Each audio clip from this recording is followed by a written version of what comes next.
உதயநிதிக்கு என்ன அனுபவம் இருக்கு? எந்த அனுபவம் கிடையாது அப்படின்றார். இந்த அனுபவம் எல்லாம் எனக்கு கிடையாதுமா. இது பாத்திருக்கீங்களா? முட்டி போட்டு படுத்திருக்காருல்ல அவர்தான். இந்த அனுபவம் எனக்கு கிடையாதுமா. யாருக்கிட்டையும் பயந்து, முக்கியமா சங்கி கூட்டத்துக்கிட்ட பயப்படுற அனுபவம் எனக்கு கிடையாதுமா.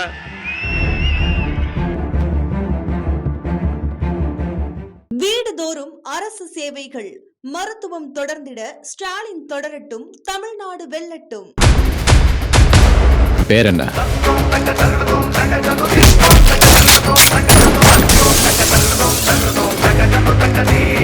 குளு குளுன்னு காத்து வீசுது. உங்கள் சத்யாவில் குளு குளு ஏசி ஆஃபர்.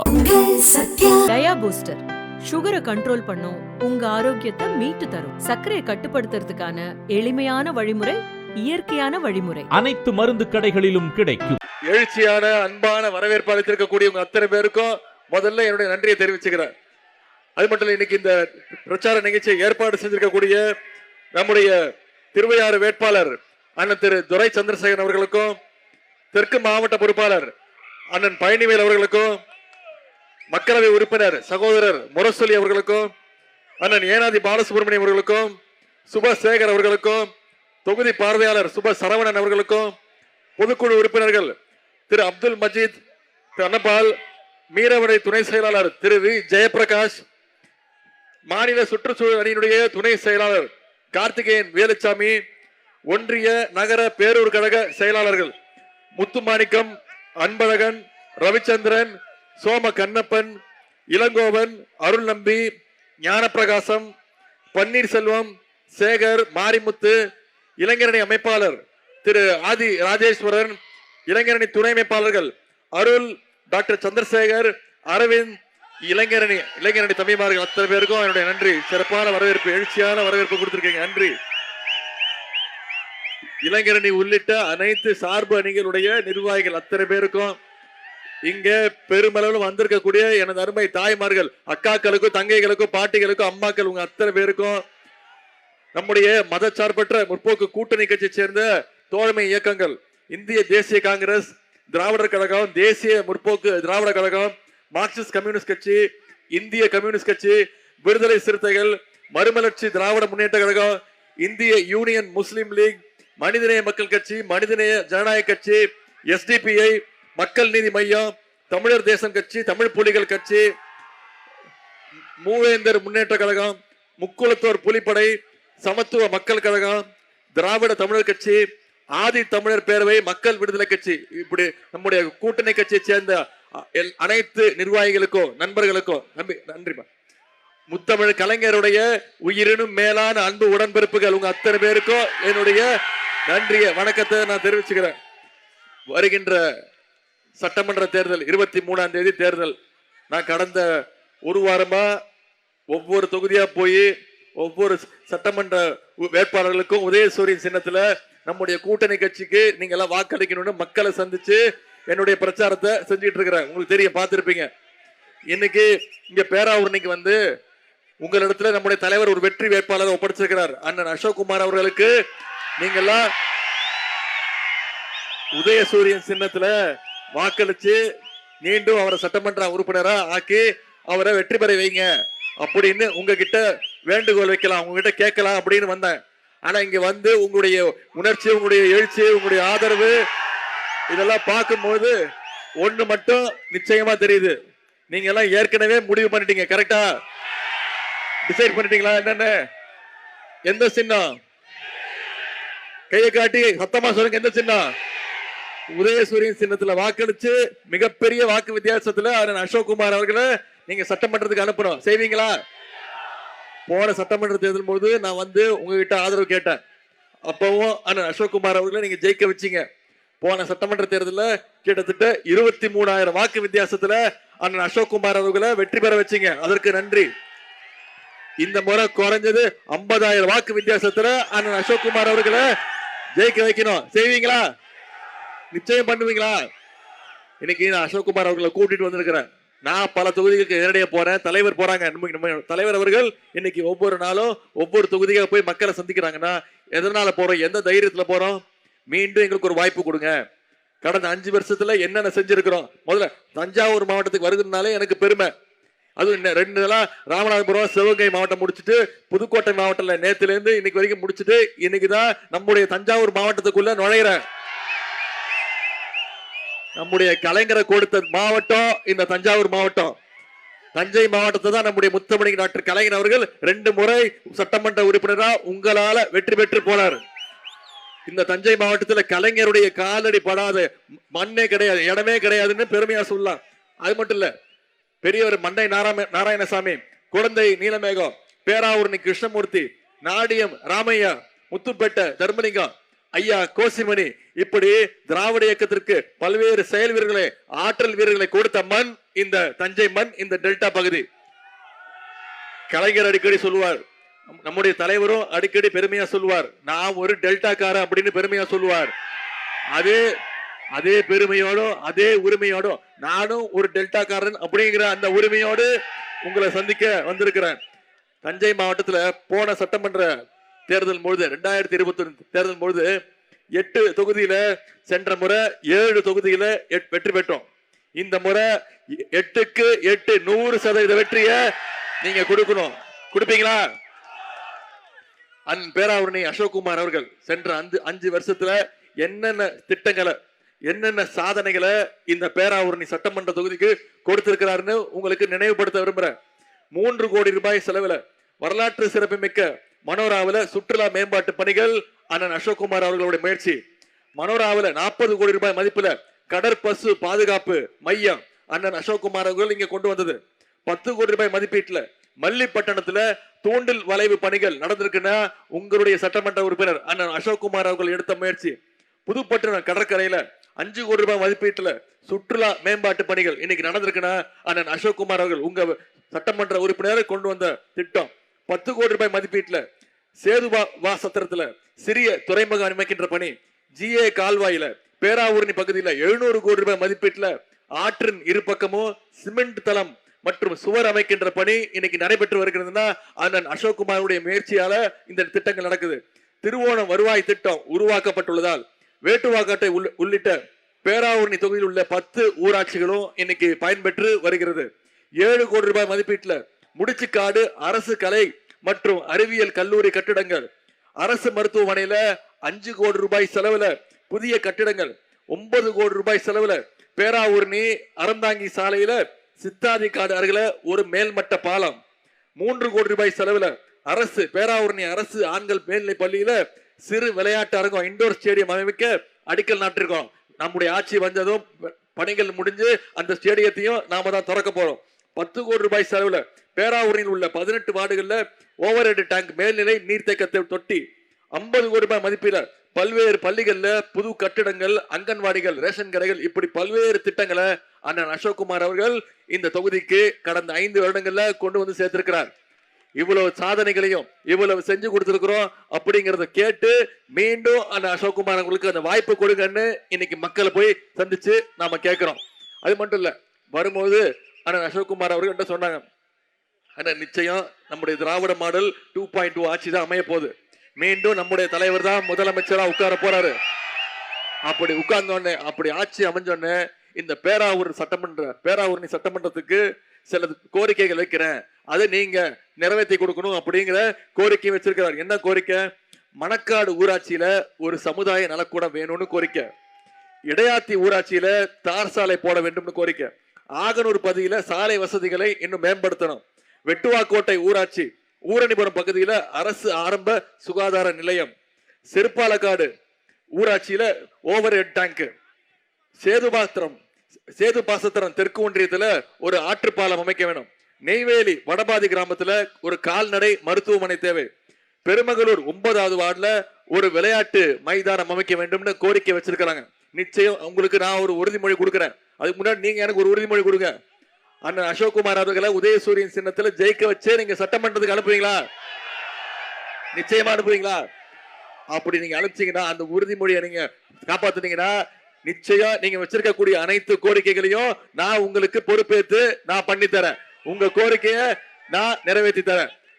இது மட்டும் இல்ல, இன்னைக்கு மக்களை சந்திக்க போயிருக்கிறோம். 5 வருஷம் ஆட்சியில என்னென்ன திட்டங்கள் செஞ்சிருக்கிறோம் அப்படிங்கறத மக்கள்கிட்ட எடுத்து சொல்ல தைரியமா இன்னைக்கு போய் மக்களை பாக்குறோம். சென்ற சட்டமன்ற தேர்தலின் பொழுது நம்முடைய திராவிட முன்னேற்ற கழகம், நம்முடைய முதலமைச்சர், நம்முடைய தலைவர் என்னென்ன வாக்குறுதி கொடுத்தார், தேர்தல் அறிக்கையில என்னென்ன சொன்னோம், அது எதெல்லாம் செஞ்சு முடிச்சிருக்கோங்கிறது ஒரு சின்ன ஞாபகப்படுத்த விரும்புகிறேன். போன சட்டமன்ற தேர்தல் போது என்ன சொன்னோம்? ஆட்சிக்கு வந்தோடனே மகளிருக்கு கட்டணமில்லா விடியல் பேருந்து திட்டம் அறிவிக்கப்படும் சொன்னோம். ஆட்சி பொறுப்பேற்றோடனே நம்மளோட முதலமைச்சர் போட்ட முதல் கையெழுத்து மகளிருக்கு கட்டணமில்லா பேருந்து திட்டம். ஒவ்வொரு மகளிரும் மாசம் 900 ரூபாயில இருந்து 1000 ரூபாய் வரைக்கும் சேமிச்சிருக்கிறாங்க. குழந்தைங்க பள்ளிக்கூடத்துக்கு வந்து படிக்கணும், கல்வி முக்கியம். அப்படி வந்து படிக்கும் போது காலையில பசியோட படிக்க கூடாதுன்னு நம்முடைய முதலமைச்சர் அறிவிச்சதுதான் முதலமைச்சர் காலை உணவு திட்டம். 1ஆம் வகுப்பிலிருந்து 5ஆம் வகுப்பு வரை படிக்கக்கூடிய அனைத்து குழந்தைங்களுக்கும் ஒவ்வொரு நாளும் 20 லட்சம் குழந்தைங்க இதுல பயன்படுறாங்க. அனைத்து குழந்தைங்களுக்கும் இன்னைக்கு முதலமைச்சர் காலை உணவு திட்டம். முதல்ல தரமான காலை உணவு, அதன் பிறகு தரமான கல்வி கொடுக்கப்படுது. அதே மாதிரி பள்ளிக்கூடத்துக்கு வர வச்சுட்டோம்.